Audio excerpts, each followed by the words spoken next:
జిల్లా పరిషత్ హైస్కూల్లో బాలల సంపూర్ణ ఆరోగ్య రక్ష కార్యక్రమం నిర్వహించారు.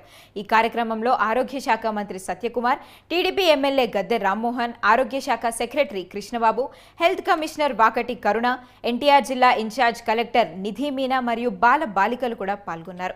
ఈ సందర్భంగా మంత్రి సత్యకుమార్ మాట్లాడుతూ ఆరోగ్యవంతమైన ఆంధ్రప్రదేశ్ నిర్మాణమే కూటమి ప్రభుత్వ లక్ష్యమని తెలిపారు.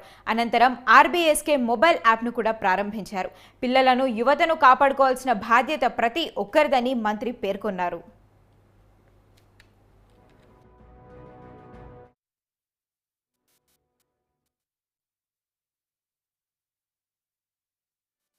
లేకపోతే ఎక్స్ప్రెషన్స్ లేకపోవడం కానీ, నవ్వకపోవడం కానీ, చేతులు ఊపకపోవడం కానీ, లేదా పలకపోవడం కానీ, లేదా మిమిక్లు చేయకపోవడం కానీ, ఇటువంటి ఉంటే వాటిని వెంటనే సంబంధిత ఆశా వర్కర్లు కానీ, ఎందుకంటే మాకు ప్రతి 1000 మందికి ఒక ఆశా వర్కర్ ఉన్నారు, ప్రతి 3000 మందికి ఒక ఏఎన్ఎం ఉన్నారు, ప్రతి విలేజ్ లో కూడా ఒక ఆయుష్మాన్ ఆరోగ్య మందిర్ ఉంది, దాంట్లో కమ్యూనిటీ హెల్త్ ఆఫీసర్లు ఉన్నారు. వీరి దృష్టికి తీసుకెళ్తే ఖచ్చితంగా స్క్రీనింగ్ లో భాగంగా ఎలాగూ జరుగుతుంది. అది కాకుండా ఏదైనా ఉన్నప్పుడు తల్లిదండ్రులు ఒక సోషల్ స్టిగ్మాని వదిలేశారు, మా పిల్లలు బాగలేరు, వీళ్ళకి ఏదైనా ఇది ఉందేమో, బయట తెలిస్తే ఏమన్నా అనుకుంటారేమో అని ఒక ఆత్మ న్యూనతా భావానికి లోను కాకుండా, కుంగిపోకుండా ప్రభుత్వం దృష్టికి ఆరోగ్య డాక్టర్లకు కానీ మా ఇన్స్టిట్యూషన్స్ ఏవైతే ఉన్నాయో వాటికి దృష్టికి తీసుకొస్తే ఖచ్చితంగా నివారణ చర్యలు తీసుకుని ఒక అవసరమైన చికిత్సని అందించి ఆ పిల్లల్ని మళ్ళీ సాధారణ పౌరులుగా చేసి రాష్ట్ర అభివృద్ధిలో భాగస్వాములు చేయడానికి అవకాశం ఉంది.